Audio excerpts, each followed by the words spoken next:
Hello, everybody, and welcome to this special one-topic episode of Blizzard Watch. We're kind of switching around a little bit because we have a very interesting guest with a new book that is right up our wheelhouse because it's about Blizzard and what happened. If you guys remember, say, the past 5 years or so, a lot of stuff happened. Actually, it's more like the past forever, but it wasn't 30 or so. Yeah, not all of that was up front. Jason Schreier is here with us. Jason, do you want to tell people about your book, why you named it that, and so forth? Because I Sure. like the title really made me want to ask you that question. Hello. Well, first of all, thank you guys so much for having me on. I had a feeling that a Blizzard podcast might be mildly interested in. Maybe A little bit. So yeah, my new book, it's called Play Nice, The Rise, Fall, and Future of Blizzard Entertainment. And it's not just about the last 5 years, as you alluded to. It really is about the last forever. It is the 33-year saga and starts in 1991. Really, it starts before that, but the founding of Blizzard is covered all the way up through the modern day. All the way back to Silicon and Synapse, right? Yes, the Silicon and Synapse days, all the way up until today, until very, very recently, up until the layoffs that hit Blizzard earlier this year. So it's really got everything. Yeah, I actually saw another interview you did back in February where someone asked you a question like, it's too bad you couldn't do something to mention those recent layoffs. And you're like, oh no, I'm stopping the book. They're going in. I am mentioning those. You guys want to hear the story? I'll tell you the story and then I'll answer a question about the name. So this book, the way books work is that, at least with traditional publishing, is that you pretty much finish the book 6, 7, sometimes even longer months before it actually hits store shelves. So I was finishing up the first draft of my book around January of this year, and it was in my editor's hands. And then on January 31st or thereabouts, somewhere in the last week of January, suddenly we got word that Microsoft had laid off 1,900 people, including hundreds at Blizzard, canceled the survival game. Mike Ybarra, the president, was leaving, being ousted and replaced with someone else. And it was just like massive Blizzard news. And I immediately emailed my editor and was like, hey, I'm going to write a new ending. Sorry. I would think, yeah. And then it was actually again later this year, so they did. Although it wasn't, this was a substantial layoff, but it wasn't quite as monumental for Blizzard. Well, for Blizzard, this one, I mean, changing the president was a huge deal. Canceling Odyssey was a huge deal. We can get into all that, but so what happened was, so then I wrote a new ending, and it was actually. I won't spoil the ending of the book for people, but like it was an opportunity narratively to really come full circle with the story. And so from a narrative perspective, it actually worked really nicely. Also happened to be that the book wound up ending on a little bit more of a downer note than it had before that, when people were more optimistic about Microsoft coming in. If you've read In the Band Played On, quite honestly, that's what I was thinking when I was reading through parts of this. It just has that feeling of, arranging deck chairs on the Titanic. Or, yeah, I mean, I think it's a little more optimistic than that, but I don't know. I mean, it's hard to say what parts there. Really well, I mean, I think that it was really important to me to capture the ups and the downs of Blizzard, and I think there are a lot of ups for a lot of people. And I hope that's captured in there too. But let me answer your original question, which is the name. The name is called Play Nice, and the reason I like that name is because it's one of Blizzard's values: play nice, play fair. And it feels like it has all sorts of interesting, like it can be interpreted a lot of different ways, which I think is fun when you have a book title that can be just read and interpreted however the reader wants to. All right, well, thank you for answering that one. I for really quick want to introduce both Liz Harper and Joe Perez, who are also here and going to ask questions as well, because we got him here. We got some in like an hour. We should ask him the questions. So Joe, you got anything you want to start off with? Well, I guess what we should do is maybe a little bit of backtracking. So for those of our listeners that maybe don't know who you are, I can't imagine there's a lot of them. Do you want to explain maybe a little bit about your background and why, this book is right up your wheelhouse and why you're probably a pretty good authority on what's in here?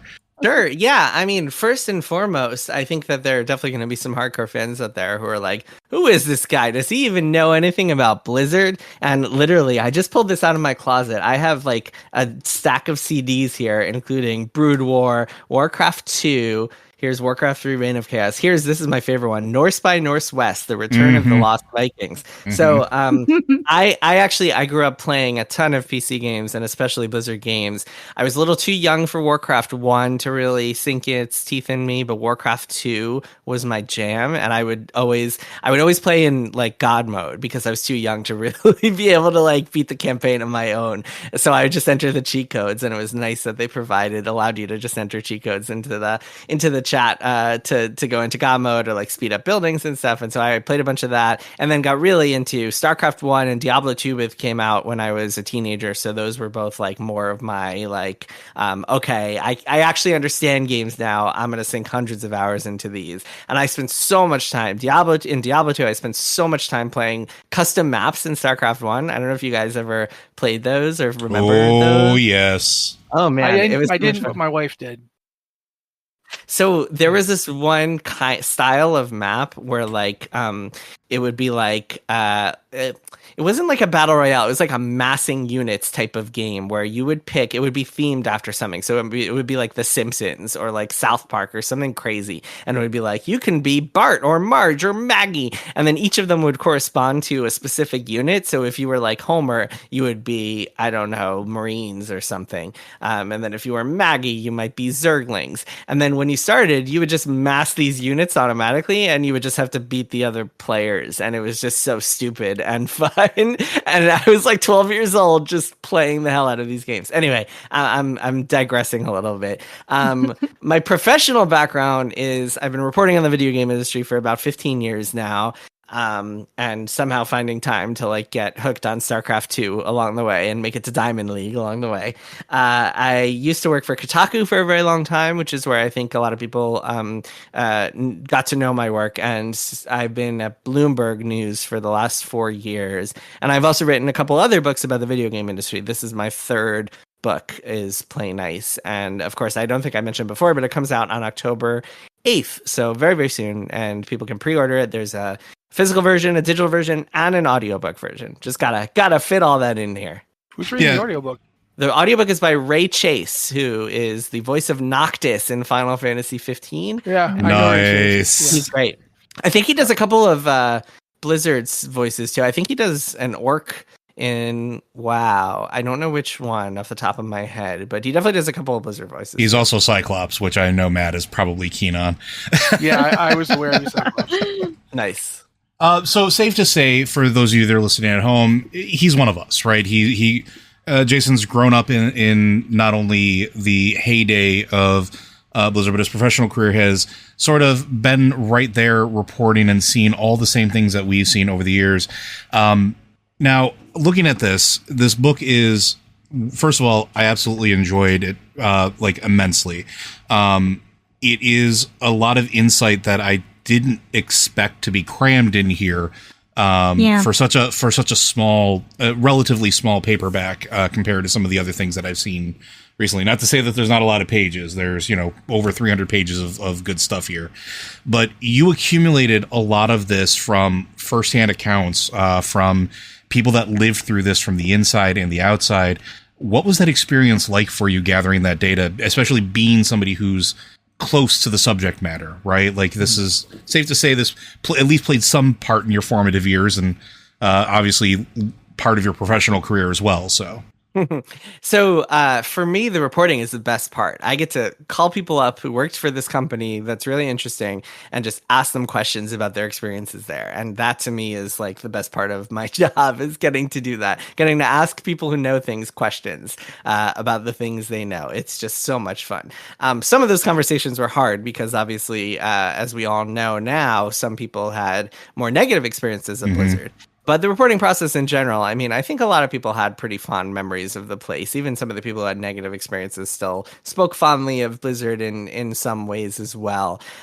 So yeah, that part was really fun for me. It's the writing that is a real pain. But yes, I mean, to your point, I do. Yeah, I hope that people realize, and I definitely am going to be kind of reiterating this over and over again. But yes, this is not a book that is like compiling information that you've seen on the internet. This is a book that is chock full of stories and anecdotes and quotes and firsthand experiences and just a chronicle of history that has not been revealed before. Everything from like the stories behind the scenes on pretty much every game Blizzard made to like cancel projects and anecdotes about what the culture was like both in the 90s and then in the modern day and everything else you can think of. And yes, I tried to make this a book. It's interesting. I think when you're like working on a book like this, at least for me, I want this book to be as appealing to as many people as possible. Like I want my mom to be able to read this potentially. I don't know if she will. She hasn't read my last 2 books, so I don't know. It's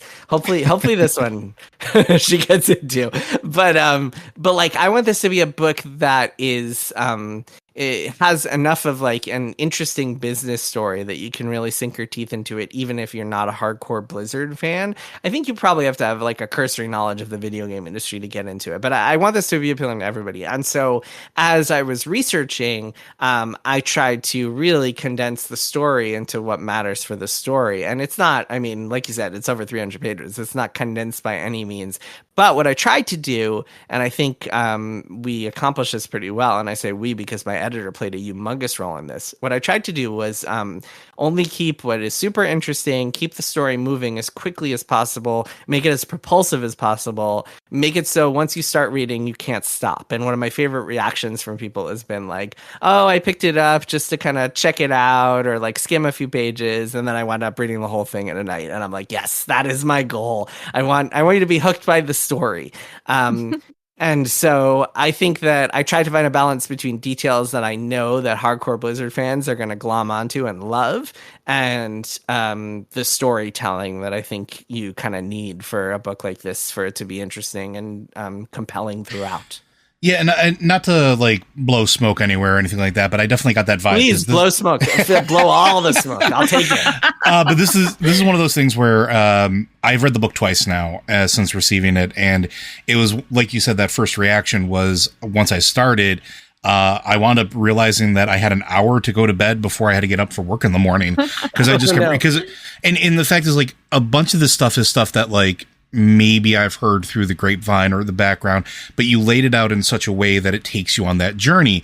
I'm trying to think of how to phrase this.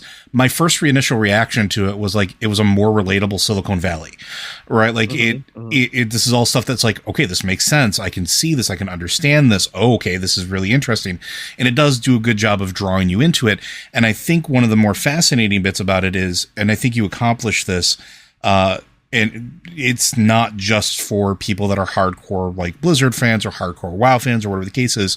It's very approachable. So much so that I have pre-ordered a copy for my brother-in-law even because even though he doesn't really play games, this is stuff that he's really interested in, like the inner workings of business and sort of like the story of the people that work at these major corporations and some of the grittier stuff. And I'm like, this is something he'll absolutely, as you said, glom onto for different reasons. So very impressed with all of that. And yeah, that's awesome. I hope he likes it. I'm really curious. I'll be really curious in general to see what like non-gaming fans think of the book.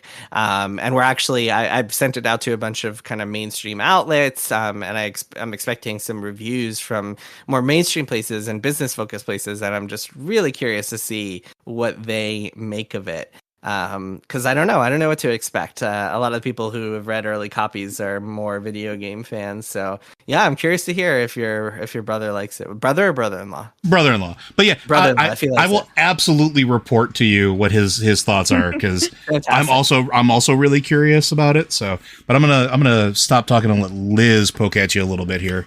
I mean, one of the things I really felt about the book is how it feels, and I'd like to know if you agree, that it feels like Blizzard is a real mirror of the larger gaming industry as a whole, in that it's gone from like 2 guys who just loved playing and making video games, and it's gone corporate, and now you see a lot of game companies who are part of big conglomerates who are going for annualized releases and shareholder value, and it feels like this isn't just the story of Blizzard, this is the story of the gaming industry, maybe even the story of the tech industry, which follows some of the same patterns.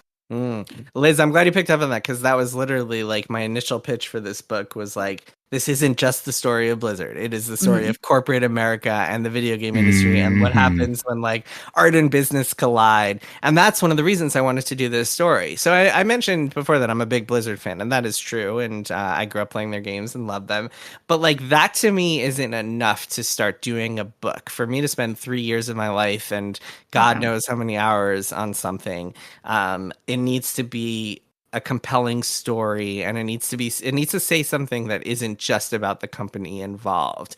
And so for me, this was the perfect story because of what you just described, because 100%, like a lot of people will read this, I think, and relate to it in their own lives, their own businesses, maybe things they've seen in their field or heard about in their field. There's some parts in there, and I just ran a big excerpt on Bloomberg this week about the Activision versus Blizzard battles, the battles between Bobby Kotick and Mike Morhaime.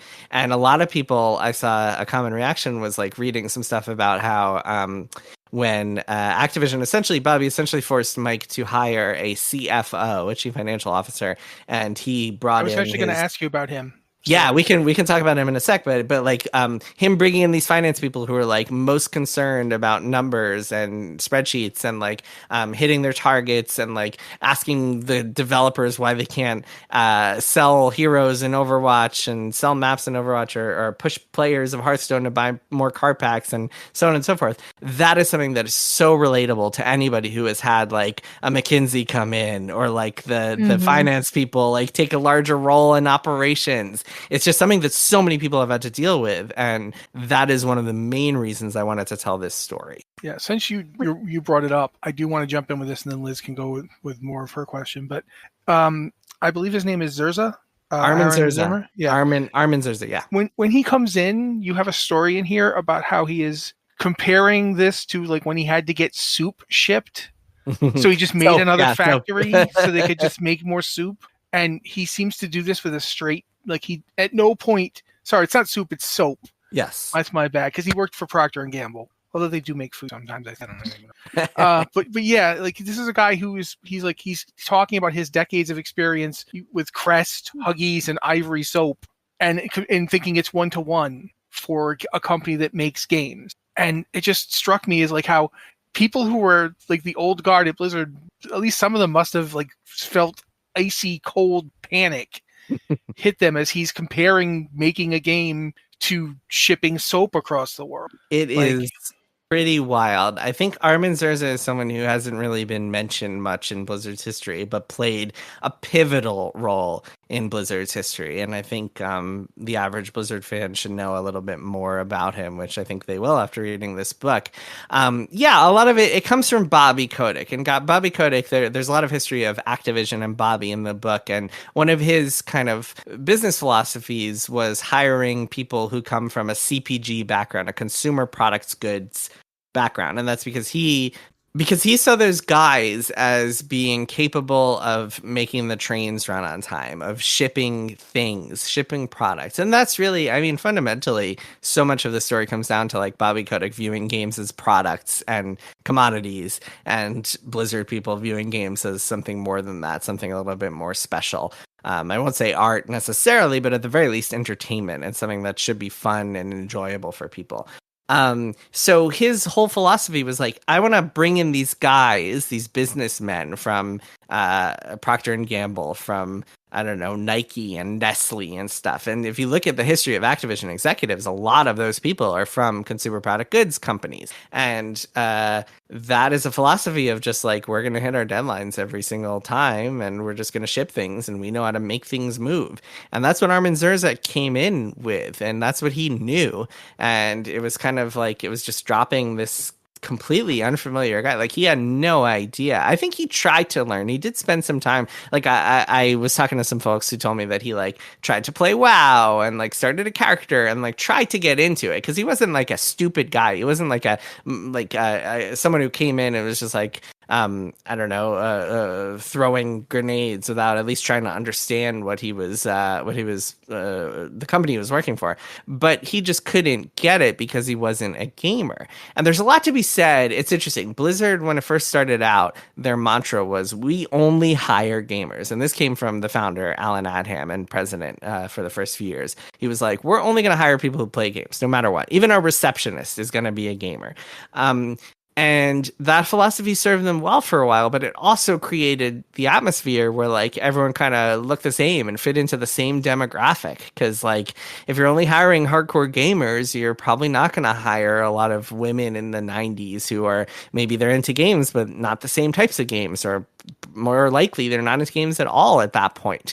And so it made it so Blizzard was essentially 98% men back then, and really made it so a lot of the people just have the same sorts of philosophy, like same sorts of outlooks, and we're the same types of folks, which I think does them a disservice as they get bigger. And really, for any company, it's kind of, you're doing yourself a disservice if you're trying to make art, you're trying to make games, and you only have a specific type of person.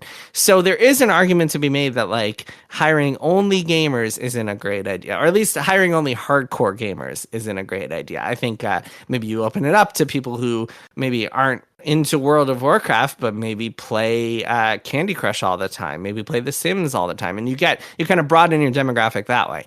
All that said, when you bring in someone in a top executive role who doesn't really know a thing about games, doesn't understand players, doesn't understand what they like, and more importantly, all he talks about is making money and the ways to make money and the ways to hit quarters and fill out spreadsheets, you just have a recipe for a cultural clash. And that is exactly what happened. Yeah, and to jump in here real quick, sorry. I think that is in really stark contrast to some of the things that you highlight early in the book as well. And people like, I don't know if they understand like where it started and like where you got to that clash. Like I was reading about some of your conversations with I believe you spoke with Bill Roper, and like there's things in there that I don't think a lot of people realize either too, like highlighting how like individuals like him and even Chris Metzen came to the company, and what their contributions really were at the beginning, like the fact that, and maybe a little bit of a giveaway, but it's early in the book, so I feel like that's fair game.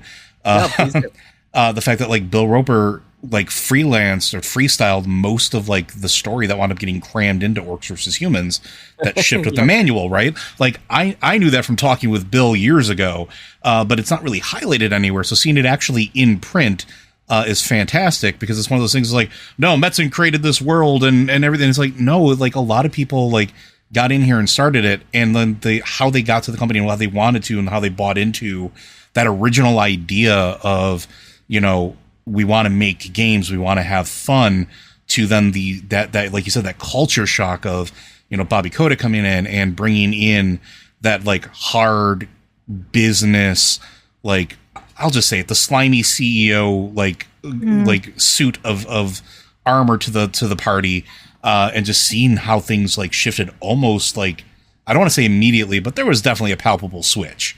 And like you highlight that in such a really great way. So I wanted to, you know, thank you for including that, because I think, again, that's stuff that isn't exactly well broadcast.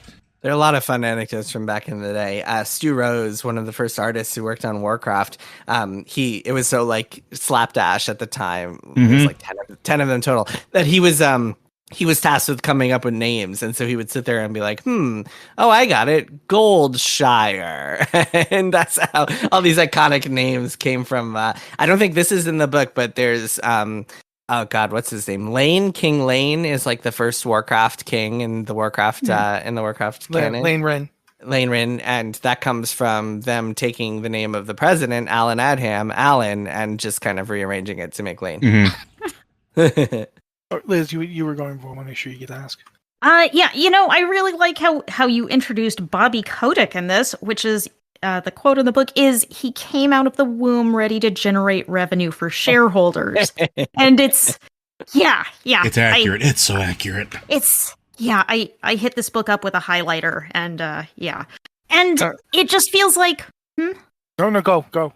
It feels like this was such a strange, connection between these two companies. And one of the things the book talks about, Bobby always wanted to do, annualized games, to just put everything on a treadmill and keep going. So you had consistent growth and profit for shareholders.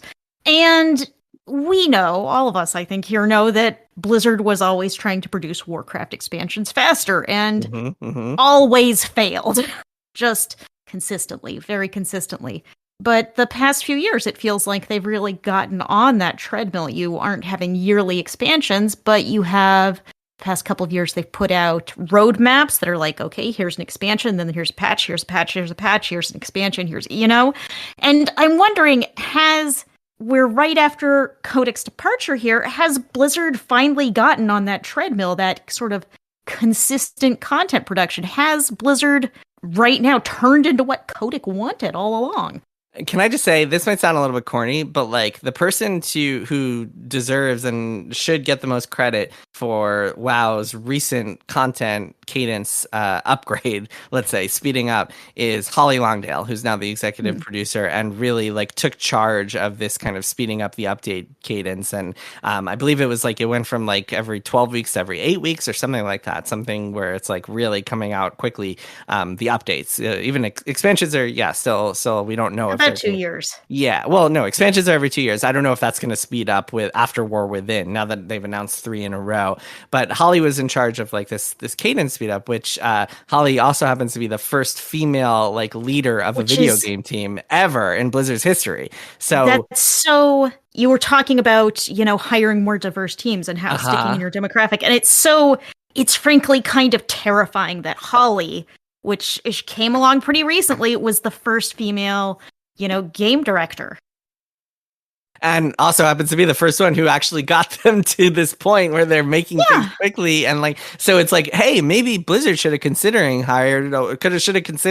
hiring a woman leader earlier, and maybe they could have gotten their shit together. So yeah, I mean, that might sound a little corny, but I think there's some truth to the, like, again, this kind of like, so part of Blizzard's cultural problems, and I want to get to the WoW thing, because I think that they called it To the Moon, which is hilarious, I think. But part of Blizzard's cultural issues, I think, are because the company puts so much value on tenure.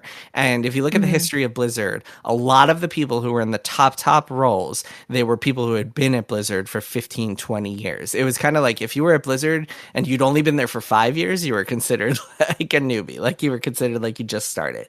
And because the only people who had been there for 15, 20 years were the men who had started in the 90s and like grew up with everybody else, and not some of the women who had come later on, because Blizzard did eventually hire a lot more women, but that came like in the early 2000s, mid 2000s, like around World of Warcraft coming out.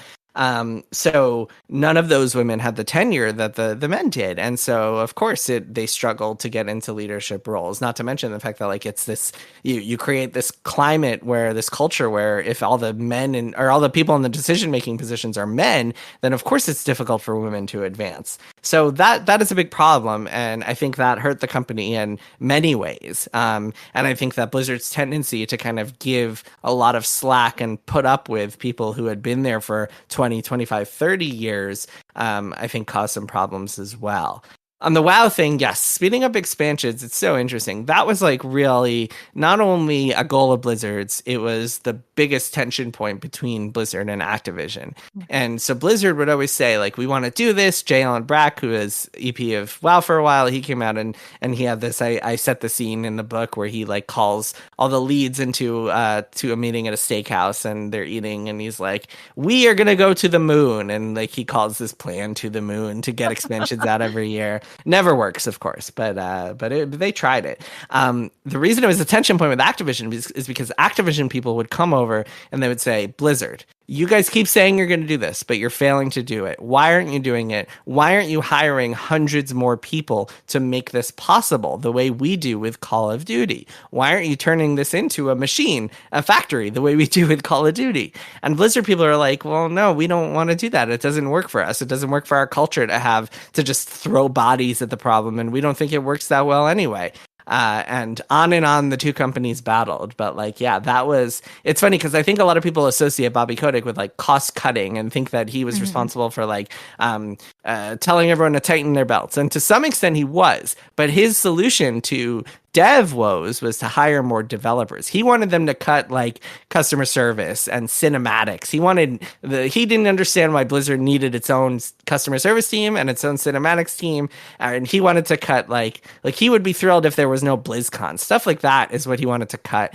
But developers, he would have happily like hired 500 more developers on the WoW team to get expansions out more quickly, which was this just kind of intractable, like fundamental philosophical difference that they just they even never tried resolve. to do, though. Like I remember, like when Warlords of Draenor was coming out, they hired a whole bunch of developers, and then didn't not have as many as Bobby wanted. Yeah, but then they didn't have any place for them. None of these people knew how to develop World of Warcraft. So they ended up with like 500 people they had to train while also making an expansion. It was really kind of fascinating how all these things seem to like collide into each other because there was no attempt to make an infrastructure for them. And this was also a big problem for the Overwatch team. A lot of people on like the Overwatch team under Jeff Kaplan and Chaka Sunny and the leaders there, it was very much about staying small, or at least relatively small. Everybody should know each other. Like we have these philosophies about how to build a team. And Bobby Kotick was like, well, you guys aren't delivering Overwatch 2. You need to hire more people. You need to make this happen. And it was just a constant battle. I think that like, to your point, I think someone like Jeff Kaplan would be like, hey, like, if we hire more people, it doesn't save us time because we have to spend so much time training them and helping them understand things. And it just does not help us to do this. So yeah, it was just a nonstop battle between the two companies. It feels like part of the problem with only hiring gamers is also that these gamers were not always good managers. And so you have several points you discuss where it's like they had teams, they were working on Diablo 3, they were working on Titan, they were working on Diablo 4, and you had so many management changes and you had so many structure changes, or new management would come in on the game and want this, someone else would want that, and they were churning without leadership. So it feels like a lot of the problems we've seen at Blizzard aren't necessarily due to cost cutting, aren't necessarily due to, due to bad decisions that the developers made, but it's because a lot of these developers didn't have management support or didn't have leadership.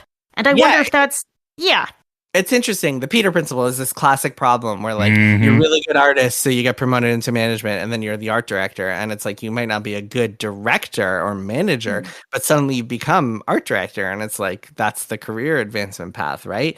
And yeah, I mean, over time they tried to fix this problem. They had all sorts of like management training. Even Mike Morhaime, like he went and joined a CEO group. Like he had no idea how to be a CEO when he started. Really, nobody. I mean, the story of Blizzard is the story of a lot of kind of startups and game company startups in the 90s, where it's like we're in our 20s, we have no idea what we're doing, and a lot of those people would then go on to become managers of the company. I mean, people like, again, tenure was so rewarded so highly that people who were there from the very beginning, Morhaime obviously went on to become CEO, people like Frank Pierce and Rob Breidenbecker and a lot of the people who were there at the start in the 90s wound up to take these top leadership roles within the company because of their tenure, not necessarily for other reasons. And yeah, I think more so than like, yes, hiring gamers, I mean, that's definitely a big part of it, but I think it's more so that like tenure is what got you management, like got you into management, whether or not you were a good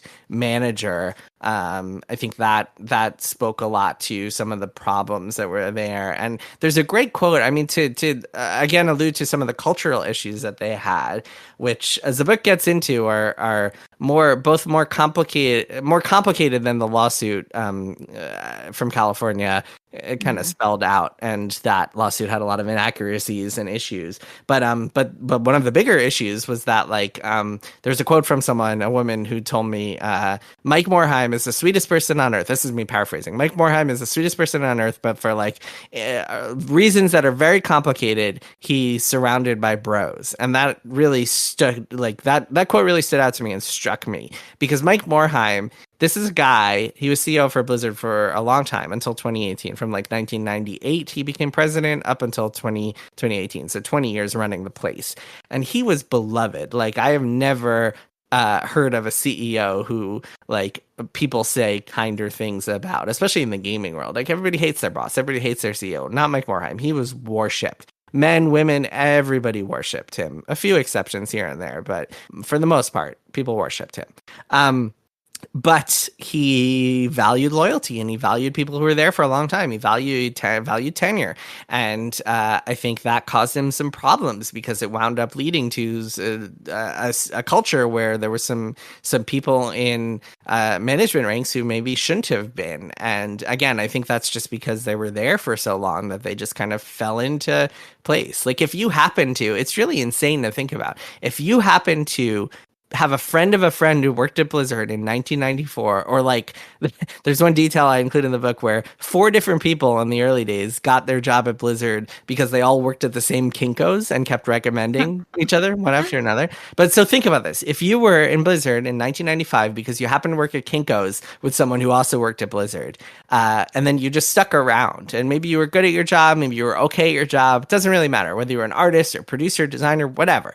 If you just stuck around, by 2015, 2018, the modern day, you would be this tenured person there who's probably in a management role, whether or not you're actually good at management. It's just because you were there, right? So it's kind of a weird dynamic that happens as a result of that. And it speaks to all the complications here. And like, the reason so many people stuck around is because it was such a fun, amazing place to work for so many people, but also like, maybe they shouldn't have stuck around. Maybe they shouldn't have been in the inner circle of Morhaime. And then also, and I know I'm rambling, so I'll cut this out in a sec, but like Morhaime had good reason to trust people he had been in the trenches with for a long time, because suddenly he's in this position where he has to defend the company against these Activision executives who are like, all they're thinking about is money. And he's like, God, like now some of these people are even getting inside Blizzard. Like, I need the people around me who I know I can trust, and like who I know care about games and care about our values to be player first,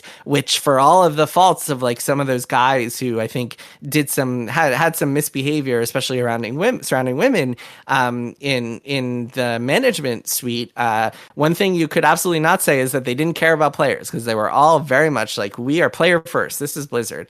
Even though they did some bad things on top of that, that was their value. And that was like Morheime's big concern at the time was like defending the company's values. So yeah, it's all very complicated, and it's too bad that kind of some of the conversation surrounding Blizzard has gotten so reductive and gotten so like, oh, that place is full of sex pests, because it's so much more complicated and nuanced. If you're you can't really single out any one company making video games and say that company's full of sex pests. It's like, what about Ubisoft? Oh, right. Oh, sorry. Yeah, The director of Assassin's Creed Origins turned out to be horrible.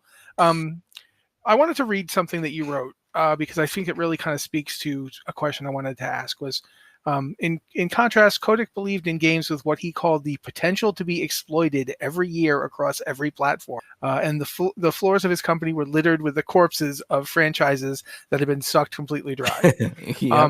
I was thinking about this, like, it feels like with Blizzard versus Activision in terms of their culture, Blizzard kind of sort of had a rock star personality thing where, like, and sometimes this led to ridiculous situations like Chris Metzen getting knocked unconscious. But there's that kind of, we're rebels, we're making like art, we're doing all this cool stuff, we think about the player, versus I will suck the very marrow from Skylander's bones until there is nothing left, and then I will cast it aside and I will eat upon Guitar Hero. Like, one corporate mentality is sort of like, let's have maybe wild debauchery fun that's a little bit too over the top, and the other one is find me a new thing to be a parasite on. Do you think Titan ended up dying because it was basically trying to be held up as the next big thing, because Bobby Kotick was like, this will be the new Parasite. This will be the great thing that I will feed upon for decades. And it ended up, when it floundered, that's when Blizzard started looking vulnerable. Yes, it's definitely true that when it floundered, that's when Blizzard started looking vulnerable. I wouldn't say that it died and was a debacle because of Bobby Kotick at all. Like, I just mean like he was waiting for it. It didn't happen, so he was like, fine, I'll go in myself. Oh yeah, absolutely. That is 100% what happened, and that's when Titan fell apart. That is when the pressures from Activision really kicked up and started in full. Like, that's when they went in full throttle. Yeah, I mean, Titan's collapse, I have a whole chapter on it in the book. It's very complicated. There are a lot of factors in there. I think hardcore Blizzard fans might be a little surprised at some of the stuff that they learn about Rob Pardo, his relationship with Metzen. I think for people who have followed Blizzard for a long time, it might be really, really surprising to learn about some of that stuff. And I think a lot of people point to Pardo as kind of a big reason that Titan did not come out and failed. And I think that's it's certainly one of the main reasons that Pardo wound up leaving the company is because of that debacle. It was unfortunate. It was for a very long time. Blizzard was shuffling between corporate parents, and the whole time, I think Mike Morhaime and Paul Sands and Alan Adham and a lot of the people in the higher echelons at Blizzard were able to thwart and kind of manage up and defend the company and thwart any potential corporate interference by just saying, hey, look, we're Blizzard. You give us time, you let us cook for a while, and we will deliver you hit after hit, and it'll be nonstop. And that really culminated in World of Warcraft, where it was like, we won't just deliver you hits, we will deliver you the biggest game on the planet, the most lucrative game ever made by many, many accounts, at least at the time. And Titan was the first example of them failing to do that, because there had been canceled projects before, but none of them cost $80 million. None of them took the kind of opportunity costs that Titan did, having some of their most talented people on this project that didn't go anywhere. So yeah, that was a reason for Activision to look over and be like, hey, you promised us that this was going to happen. You promised us that if we let you cook, then you would make us hits, and you failed. You broke that promise. So of course we want to get in here. We want to get some adults in the room. We want to figure out how this happened and make sure it doesn't happen again. Make sure you guys start succeeding again. So we need you to start giving us things to exploit on an annual basis. Exactly. We need more corpses. We need more the Tony Hawk and Skylander and Guitar Hero. Those bodies are getting lonely. We need some more franchises in there. So this is something that I think about a lot, and I'm kind of curious if you come to the same conclusion with all the research and all the conversations you've had. And we were talking a little bit about this earlier in chat amongst ourselves. WoW was sort of like this weird lightning in a bottle, right moment, right time, right marketing to hit this big mainstream bump. And they definitely did, right? You can ask people that never played the game and they remember the Night Elf Mohawk commercials. They remember Ozzy Osbourne. They remember William Shatner. They remember it being literally everywhere and it having these large displays in stores. Do you think that the rapid, unexpected success of Warcraft, World of Warcraft in particular, caused Blizzard to sort of double down on the, I don't want to say more than the dude bro mentality, but the more of the, our culture is fine, and then set them up to not believe that they could really fail? Because by the time you get to Titan, it almost feels like everything that had released up to that point, to that being worked on, was sort of it's going to be great, and it was a big hit because they had this branding behind them. There was this big recognition. They were the mainstream giants, the 9,000-pound gorilla in the room. Do you think that led to that sort of downfall, that sort of that break in the armor that allowed sort of even more toxicity in? Well, so there are a couple of points there. Well, as far as the mentality of we can't fail, we're Blizzard. I feel like kind of the opposite sunk in, where with something like Titan, it was oh my God, we have to follow up on World of Warcraft. We have to surpass this. how could we possibly do that? It was almost the pressure of success that hurt them, which is actually something that happened, is a common theme. I mean, that's what happened on Diablo 3 with Jay Wilson and his team trying to live up to Diablo 2. That's what happened on StarCraft 2 with them having to live up to baseball and make baseball 2.0. So I think that was more the case than them having this arrogance, although they certainly did have arrogance internally and stuff. The cultural stuff, I think that is more the byproduct of the rich and the fame and the fortune and the culture of kind of, as was mentioned earlier, rock stars, some of these guys like going on stage at BlizzCon and people cheering for them. And I think that changes. Heck, people. They had their own band. They did, although, that band. I mean, that was a pretty geeky band. Or aren't they like a heavy metal band? They were kind of a heavy metal band, but it was always kind of funny to watch. Yeah, Mark like Morheim. a joke. Yeah, Mike Morheim. He plays bass, right? In that, he's a good bass player, actually. Yeah. Yeah, he's pretty skilled. Mm-hmm. I used to play bass, also a very good poker player, Mike Morheim. Oh yeah, I read that actually in your book that he's like a professional level. Yeah, he has entered the World Series of Poker. Yeah, he plays quite a lot of poker. There's like a the Dice video game convention. It's like a convention in Vegas every year, and they always have a poker tournament, and he, I believe, is a fixture there. So like I think some of the bad behavior came out of that.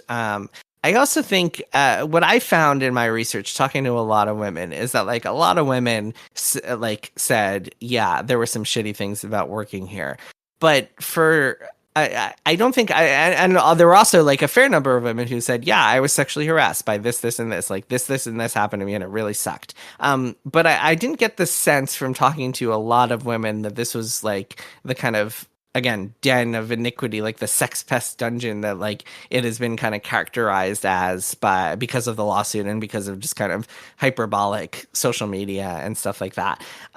I got the sense I got from talking to a lot of women was that they were a lot more frustrated with the systemic issues that Blizzard just had as part of the culture. And there were a lot of those, a lot of weird quirks. I talk in the book a lot about like people having relationships on campus and the weird effects that has, the trickle-down effects that has. We've talked before about women in leadership, and that's a big part of it. Women feeling like they were underpaid compared to male colleagues and like not being able to do anything about it, or like they weren't being promoted at the same rate, had to deal with like asshole men in management, had to deal with like knowing that like or not knowing if they're in a room and they're like criticized or something and they're the only woman in the room, not knowing how much of that might be sexism, like a lot of more systemic stuff that I think a lot of women at male dominated companies have to deal with. That played a big role. And then there were pockets, of course, of really awful culture. I think BattleNet and the tech department, like in the mid 2010s was particularly heinous. Of course, there were individual people who were accused of a lot of stuff, like Alex Afrasiabi might be the most kind of infamous example. Jesse McRae, actually. Yeah, Jesse McRae. I'm actually not sure what specifically he was accused of. I don't think I ever heard that. Although, yes, obviously, yeah, they had to change his name. Not only that, but when Diablo 4 had like it was almost like a rotating cast of people in charge of it. Yes. To the point where it's like, okay, we just lost one of the biggest names at Blizzard. He's just gone now. And also the actual director of the game just left too. Oh wow, yep. That's something. Yeah. They Luis Barriga and a few other people. He was the director of Diablo 4 and he was replaced after the California lawsuit. Which again, I mean, some of this stuff I didn't hear specifics, or in some cases I heard some specifics, but like was not able to share them because people wanted to stay anonymous and didn't want me to share details and so on and so forth. But I think that Blizzard definitely got rid of a lot of people in the wake of that lawsuit, or punished a lot of people in the wake of that lawsuit. Liz, I thought I saw you. No. Okay. Do you want to ask a question anyway? I mean, one of the things that I found kind of striking in this book, and that's stuff I sort of knew about but didn't completely know about, is really thinking about the toll that all of this has taken on the employees themselves. I mean, not just the sexual harassment lawsuits, which have been covered significantly, but like, you know, we're talking about developers being rock stars and going on stage at BlizzCon and being in bands, and And, but sometimes that means developers get in a lot of hot water. There's this story about Jay Wilson, who started getting death threats to the point where he had credible threats that the FBI considered. Yeah, his family would call 911 if anyone came to the front door. It talks about him drinking and contemplating suicide because he was getting so many threats. And you talk about the sexual harassment lawsuit and how after that it caused people, not even at Blizzard, I think Dave Kosak, people lost jobs. People had trouble getting jobs, not because they had direct accusation, but because they were mentioned as being, in the Cosby suite or having some relation to it, even though there weren't any accusations. And it's just, this isn't really a question, is it? It's striking how this has really burned people being in the industry, and just you're participating in something great and something you enjoy, something maybe you're passionate about, and sometimes it's very sad that sometimes it can burn you down, that the community can burn you down.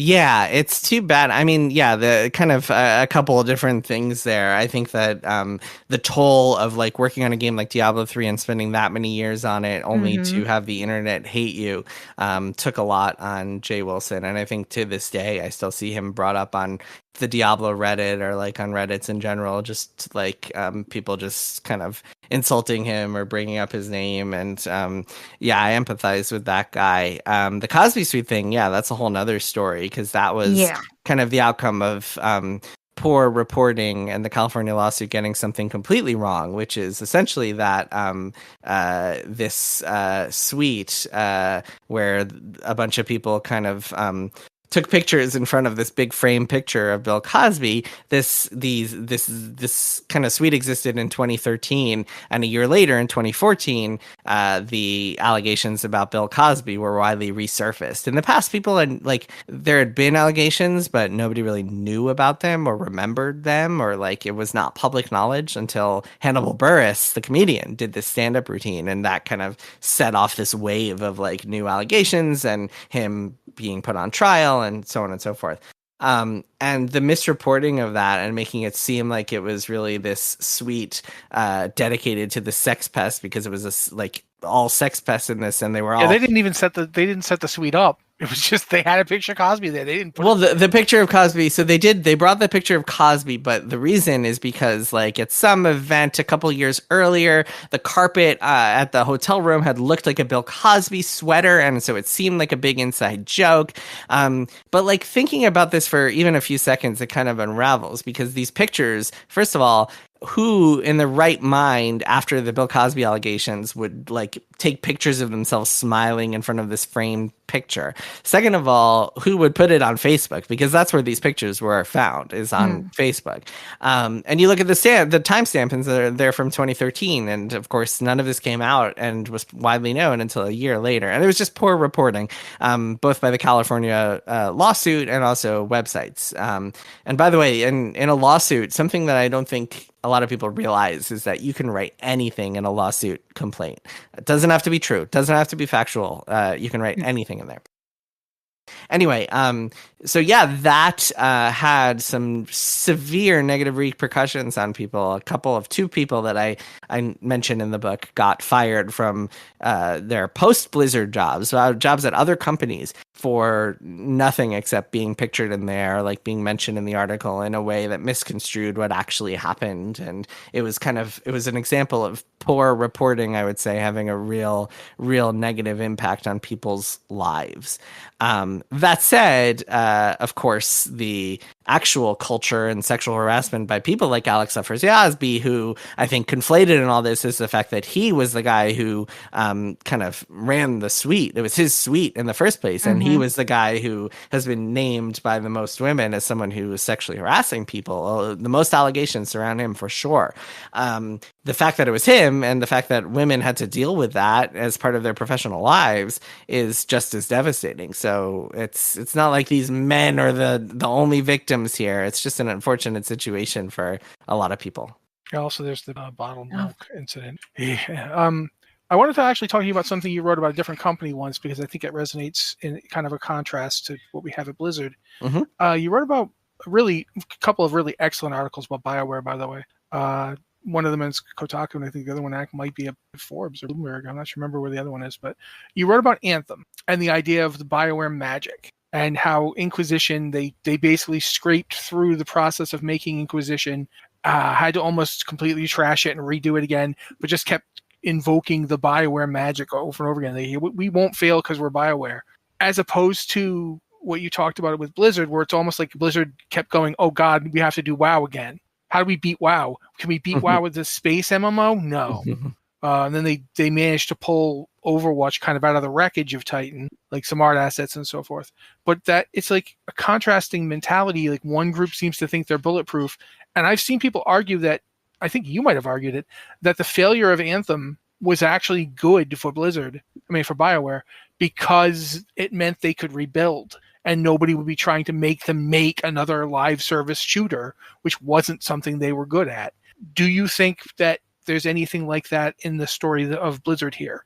Like, is any of this good for the company overall? You mentioned Holly Lonsdale before, who's now getting WoW on a much more regular track. Do you think there's anything along the lines of that kind of rebuilding happening? Yeah, the California lawsuits certainly led to a massive reckoning and a lot of people rethinking things, and even just kind of people trying to make more subtle changes. I think the problem with Blizzard at this point in Blizzard's history isn't so much that they need to make huge sweeping development changes, because War Within, people say it's the best WoW has ever been, or at least been in a long time, and Diablo 4 I think turned out pretty well.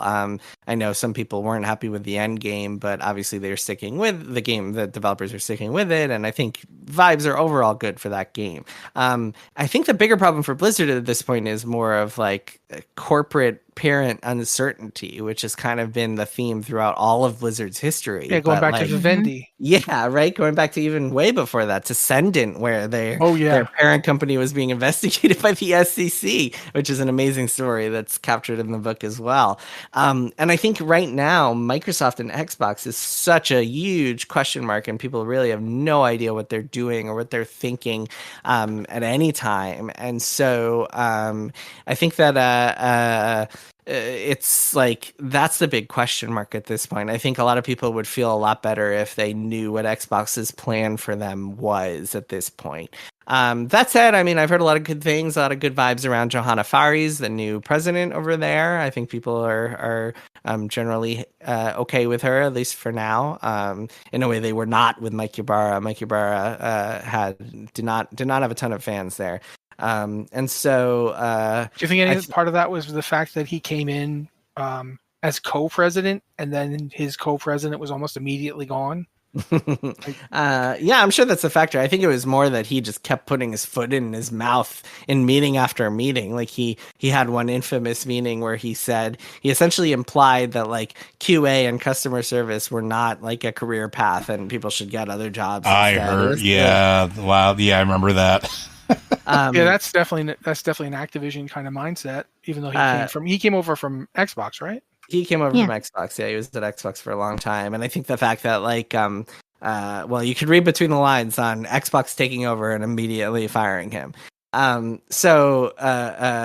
I think that's the big question right now at Blizzard is like, what does our future look like under Microsoft? Because nobody knows what Microsoft is going to look like, or what Xbox is going to look like 2 years from now. So it's a big open question there. But they still, of course, have a lot of talented developers. I think they've still retained some of the good cultural values from the old days.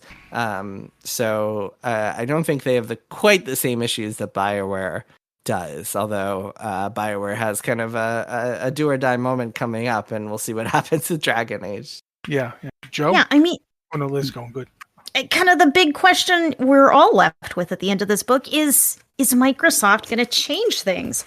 And I believe it was a recent your gaming newsletter from Bloomberg. You said no one really knows what Microsoft is doing. Yeah, exactly. Are they making consoles? Are they making video games? Are they making a subscription service? Are they selling? It's like So I was always struck with the Microsoft sale that it's like they're going from one big corporation to another. They may not have Bobby Kotick in charge, but they still have a big corporation in charge. And then, like the book says, they almost immediately have layoffs. And what's going to happen next? What do you think the future for Blizzard is going to be under Microsoft? Are they going to have more opportunities for autonomy, or are we going to stay on this annualized profits kind of treadmill? Great question. I don't know. I don't think that I think they'll have a little more autonomy. I think there's less inclination from someone like Phil Spencer to come and be like the turd in the punch bowl in the same way that Activision had a tendency to be. That said, I also think it's notable that the one big game they canceled was the new IP they were working on. I think under Johanna, I think there's been a lot more focus on like their old IPs, which I mean, for a lot of people will be fine. They do have a lot of strong IPs. I mean, StarCraft, Warcraft, Diablo, Overwatch, Hearthstone, you can do a lot with those 5. You can like make a lot of cool spin-offs and sequels and stuff. So I think that's one thing. I think there was optimism, or there was kind of this hope people had that like when they were under Xbox, because of the Game Pass model, they might be able to do smaller things, because doing smaller projects at Blizzard was never really an option for all sorts of reasons, but especially under the Activision ethos of like all of our games have to be home runs and billion-dollar franchises, and we don't care about this unless it's a billion-dollar franchise. I think that with the Xbox Game Pass model, where you're making things that are for a subscription, I think maybe there's room for more small-scale projects. Sort of the way that Hearthstone came out of like this idea of doing a smaller scale project, and that it turned into a billion-dollar franchise. So that I think would be a good thing, but I don't know. I really think it feels like Blizzard is just kind of in purgatory right now, waiting to see what happens and waiting to see what Xbox ultimately wants to do with them. And one thing that's happened since the end of this book is that the WoW team is unionized in the Game Makers Guild. Yes. It's like as soon as I got to this book, as soon as I got this out of the mail, I flipped to the very end to see where you ended and see, you know, what kind of, because that was so, this really happened like right after I got this book. So I'm wondering, what do you think the future is for working conditions with this union? Because of course, Microsoft has had its own shaky history with unionizing QA workers and things of that nature. But now with the Game Makers Guild, you have the entire WoW team in a wall-to-wall union. And that's with WoW being probably the biggest moneymaker at Blizzard. You potentially have a lot of power there. I mean, do you think anything's going to come of that with working conditions of the company, or even in the broader game development? Because game development is a hard career. It's really going to be interesting. So the way that unions work, it's kind of interesting for people. I only learned this because I was part of a union 10 years ago or so at Gawker, and like part of the beginning process of negotiating. And so the way it works is that you form a union, and once you do, and once your team votes and you hit a supermajority and you officially form a union, nothing happens. Nothing is established really. Like you can get together and say that we're a union and that's all great, but nothing really happens. What happens next, this is the important part, is you negotiate a contract. It's called a CBA, a collective bargaining agreement, and you put that together with management, and you have a lot of meetings, endless meetings, you go back and forth, you figure out what's going to be in there. Is it going to be we're asking for raises? Is it going to be we want to make sure that we get health benefits? Whatever else, all sorts of stuff you can kind of put in that contract. And that is where you will kind of see either the pros or the cons or both of the unionization effort. And I think that like if a team like World of Warcraft secures a lot of like amazing perks, like guaranteed raises and like great severance, or like remote work, which is a huge contention point at Blizzard. If they can get that stuff in the contract, that might be the first domino that encourages people, not just at Blizzard, but all throughout the video game industry, to keep organizing as well. So, that is.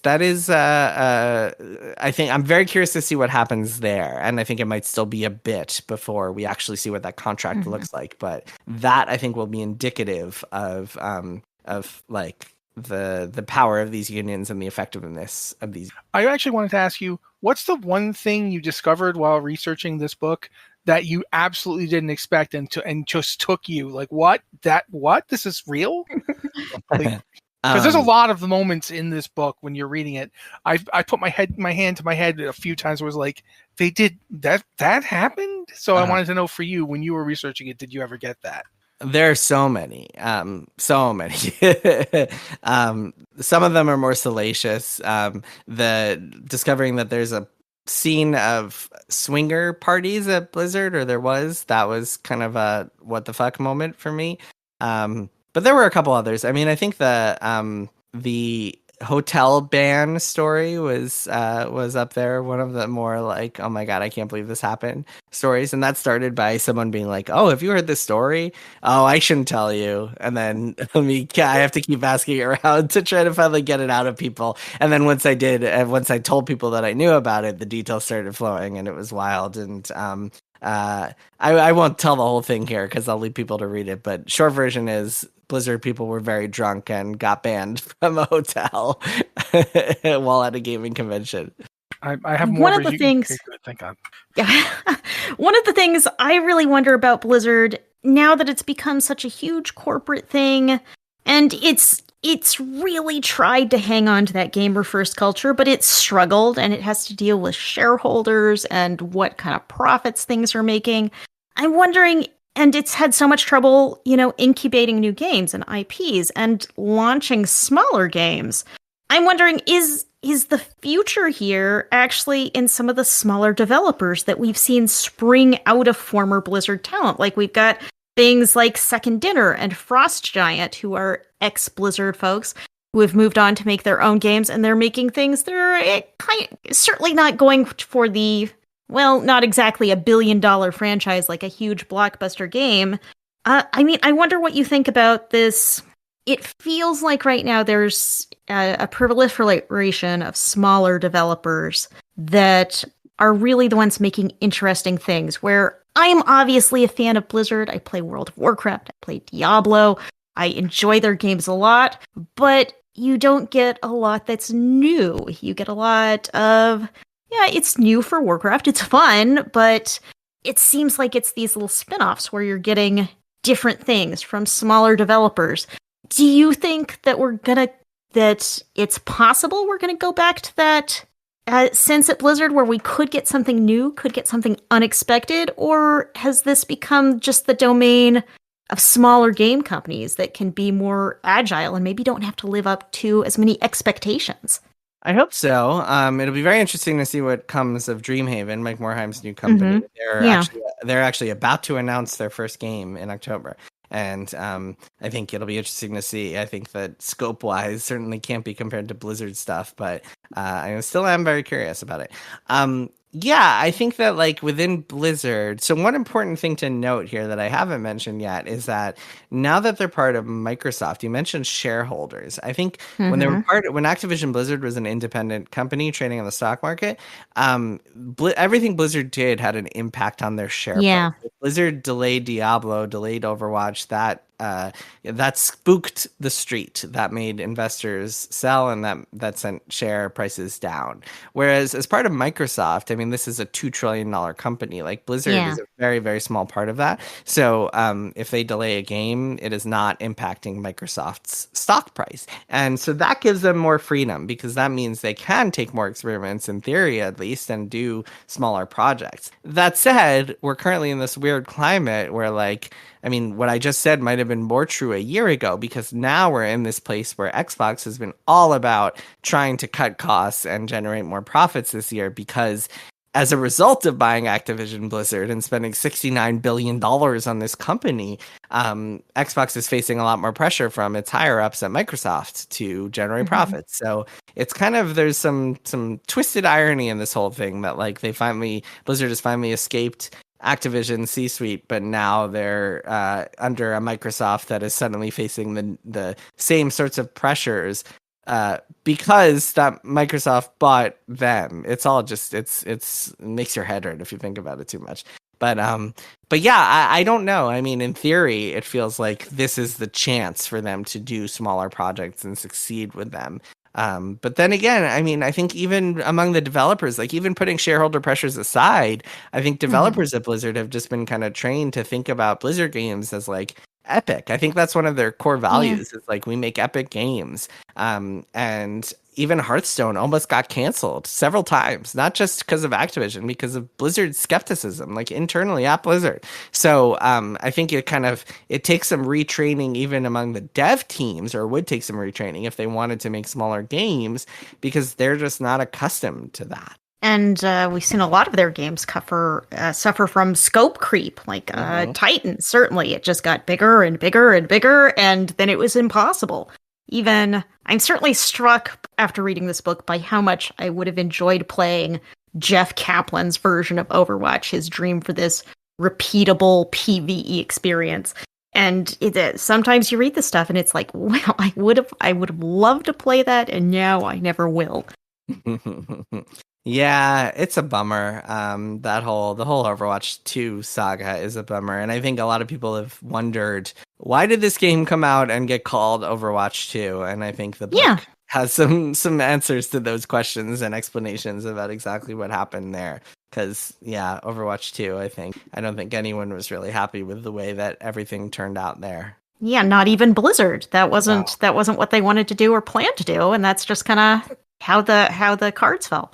Definitely feels like that's another one where the constant like rotation of people out of the development team, especially the leadership positions, like we lost you lost Kaplan, you lost Michael Cho. They just like it felt like they were just dropping like flies for a while there, and that does not help a game continue its vision. Yeah, 100%. All right, I have one more, and then I'm done. I did want to ask this one for a really long time though. One of the things you were talking about was how Blizzard was actually doing really well. Like when the push started from Activision, Blizzard had made like $2.4 billion like in 2016, but in 2017 their profits were down, which of course to Activision was like, no, you don't get to have your profits ever go down. They must always go up. There must never be a time where you make less money. Yes, you made $2 billion, but it's still not enough. Do you think is at any point, like when you mentioned when Mike Morhaime left, he left in 2018. Do you think he left because he was just tired, or do you think he left because he could see that it was just going to get more and more codeized, for lack of a better word? There was going to be more and more exploiting of things on a yearly basis, and he just couldn't, for all his possible faults, he didn't make games that way. So do you think that's why he left? I think he was spending all of his days and all of his time trying to defend Blizzard from being incorporated into Activision. I have this quote from an email that he sent out to Bobby towards the end of things, where he was basically just like, look, like we need to set some boundaries here, and like there needs to be a clear division between Blizzard and Activision. And that was him just kind of taking one last stand, trying to make things work, and it did not. And we got to the point where he was just like, all right, I can't do this anymore. I think the biggest part of this whole, I think the main reason he left is because he just got sick of fighting Bobby, and he just realized he was losing. He had lost that battle and couldn't do it anymore. Almost like a death by a million paper cuts, right? Like it was just a lot of battles. Yeah, it was just constant, like just battles over the same sorts of things over and over again, and Activision just continuously wanting to absorb more. What happened was they were in the spring of 2018. This was kind of at the culmination of a lot of these battles and a lot of these conversations. Activision held this offsite, this summit, this like a bunch of people came to, I think it was in LA, and it was called the 1ABK Summit. And the idea was ABK, Activision Blizzard King, we are all one company, and here is how we're going to do that. And you will adapt to service us, yes. And it was like, to Blizzard, it was just like, oh, like this is what they are going to do. They are going to transform us and like change the nature of our company. And that doesn't mean, like, I think I want to be clear about exactly what that means. Like, I think Bobby's vision for Blizzard, it was not like we are going to absorb Blizzard and make them all do Call of Duty. It was more like we want Blizzard to operate more like Activision does, in the sense that Activision will release a new Call of Duty every single fall without fail.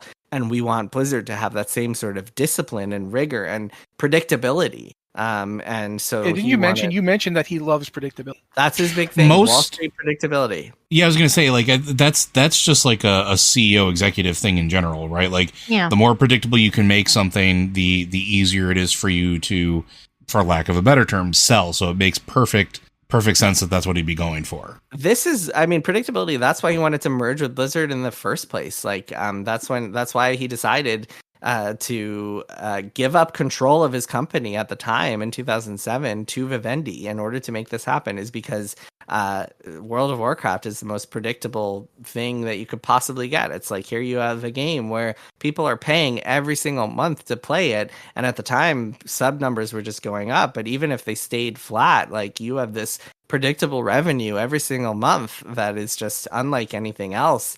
And at the time, it was kind of unfathomable, the numbers there. Like, EverQuest had, I believe it had hit 500,000 subscribers, and that was considered a coup. And meanwhile, World of Warcraft hits 5 million in a year. Like, nothing else was like it. And I mean, talk about predictability, right? Like, that's his fantasy. All right, last round, you guys. Jason has a life and has more books to write. You got anything else? Last time. I could talk about Blizzard all night, but I go to sleep at like 10 p.m. I don't know what time it is where you are. I'm on the East Coast. It's like 9:15 right now. I'm going to go to bed in about 45 minutes. I'm over here in the mountains, so I'm like, oh my God, what time is that?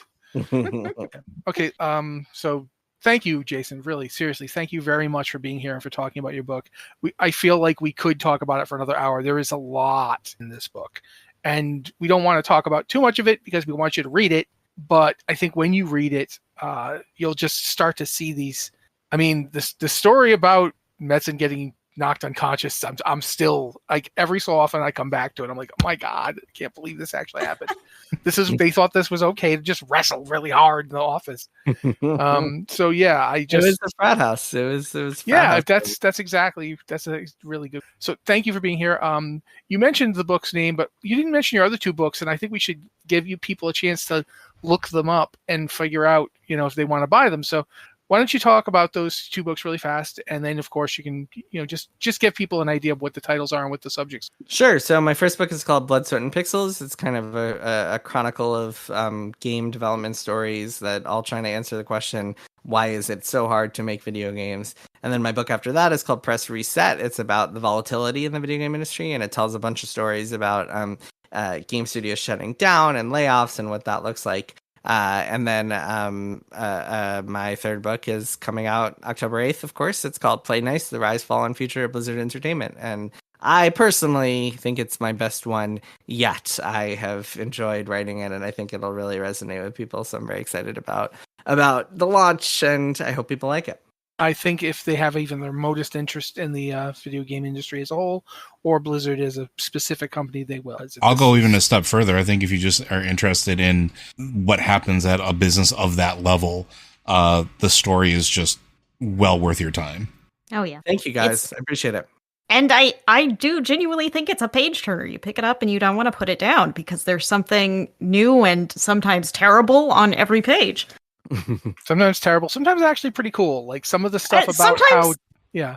Sometimes hilarious. I mean, there's something always happening, and I'm always like, okay, what next? Because I thought I knew the history of Blizzard relatively well going into this, but this has all sorts of extra details and anecdotes. Yeah, there's so much here.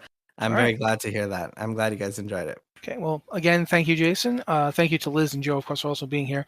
Blizzard Watch is brought to you guys by Patreon, so if you could, head on over to Patreon and support us, that'd be great. Here's where I turn to Joe. Blizzard Watch is made possible due to the generous contributions at patreon.com/BlizzardWatch. Your continued support means that this podcast site and community is able to thrive and grow. Blizzard Watch supporters enjoy exclusive benefits like early access to the podcast, better chance at having your question answered on our podcast of the queue, and an ads-free site experience. Thank you. Again, guys, thank you guys so much for being here with us, especially pick up this book, Play Nice, The Rise and Fall, and what was the last part? The Rise and Fall and Future of Blizzard Entertainment. It's just, man, I gotta say, I did not see half of this coming, and I we've been here for a while. We're all pretty old, those of us who work at Blizzard Watch. But man, my bones confirm this. Yes. So, right. Thank you guys very much, and we'll see you, but when we see you, because this was a special thing. We don't. Thanks, guys.